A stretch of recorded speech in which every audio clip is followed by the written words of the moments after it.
Hey, what's up guys, I'm Vincent. So, your pole shot is raisable. What you should do? Let's find it out in this video. Alright, here we go. If you just start off playing foosball and still developing the pole shot, it is most likely that your opponent could raise your pole shot. I understand that it takes a large amount of practice to master this shot, and I'm going to share 4 different quick actions to solve this problem. Before we start, if you are new in here, consider subscribing. Don't forget to click the bell below so that you don't miss out an episode. As we know that for the pole shot, you want to place the ball next to this guy. Now when you are ready to go for a shot, you pull the ball and make a score. However, if your shot is not fast enough, your opponent could see the motion of your shot and raise your shot accordingly. First of all, let's talk about why your opponent could raise your pole shot. Of course, because your shot is not fast enough, this is a very easy answer. However, there are 2 main factors that your opponent could raise your shot. The first one is they could see your takeoff. Second, they could see your timing. They are expecting when you are going to go for a shot. Now, the 4 different methods that I'm going to talk about is you are either fixing the takeoff of your shot or change the timing of your shot. In other words, the quick actions could actually break down into 2 different categories. The first one is change your timing. Second, change your motion or direction of your shot so that they could not see the takeoff. First, change your timing. The first one is the rolling pole shot. So basically, you want to do the shot before you set up, because if you are doing a normal pole shot and you set up the ball in here, you are giving an information to the opponent that you have to set up the ball before you could do the pole shot. Now, what you want to do, you do not want to set up the ball at all. You just want to tag the ball. Now, when you are pretending you are going for the setup, you pull the ball immediately. So he's not going to expect this shot coming, because when you are setting up the ball, he is going to follow the motion of this guy.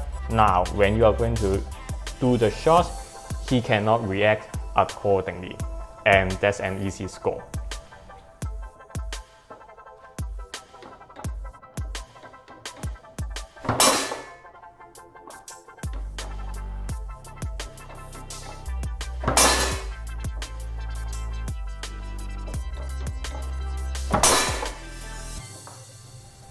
Actually, I have talked about the rolling pole shot before. Make sure you check out my other video to learn more about the tips and tricks of the rolling pole shot.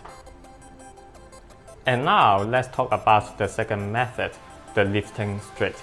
It is not difficult to execute because the motion is similar to how you are going to do the straight of the pole shot. Now, when you are going to compare the lifting straight and the normal straight, you want to lift this guy as high as possible. Now, when you are going for a shot, you do not want to do the shot immediately. You want to lift this guy, wait for a second before you go for the shot. And it will be something like this.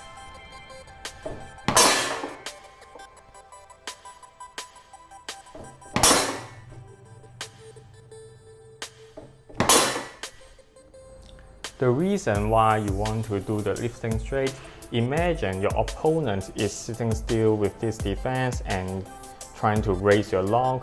Now, by doing the lifting straight, you are actually changing the timing of your shot. So when you are going to lift this guy, it is going to make your opponent to jump off from the straight option. Now, this is why you want to do a second delay or a pause before you do the shot. When you lift this guy, he is going to move away his defense. Now the hole is open, and now you could do the shot immediately. Now let's move on to the next category. Everyone knows that the pull shot is a one-directional shot. You're going to pull the ball and go for a shot. By changing the direction or the motion of the shot, you are giving an unexpected shot on your opponent. So if he is doing a raise defense, it is most likely that he could not react and do the block.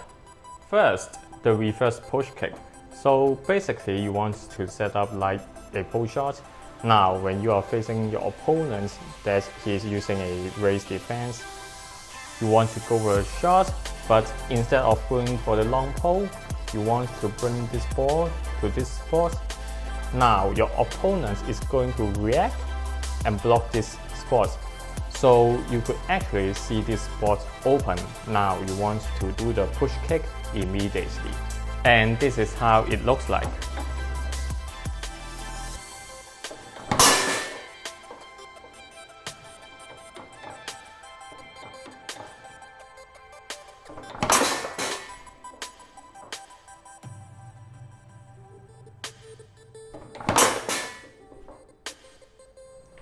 And at last, the John Wayne. Basically, you are setting up for the pull shot again, sitting right at this spot. Now, actually, when you are placing the ball on this spot, the furthest guy on the 3-bar could actually travel all the way to this spot. In other words, you could actually do the stretch option with this guy on the 3-bar.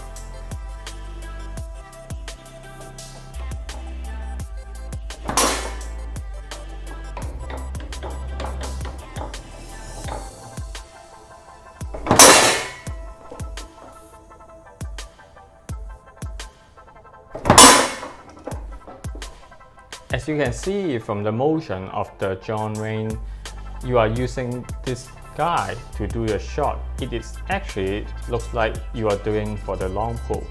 So when you are bringing this guy over, your opponent is going to react and move away from this spot. Now, you are going to use this guy to make a score. For sure, it's better to develop an unreasonable long pull shot. However, I hope that these 4 options would be a great alternative solutions. Thanks for watching this episode. Don't forget to subscribe to my channel, like this video, and I will see you again next time.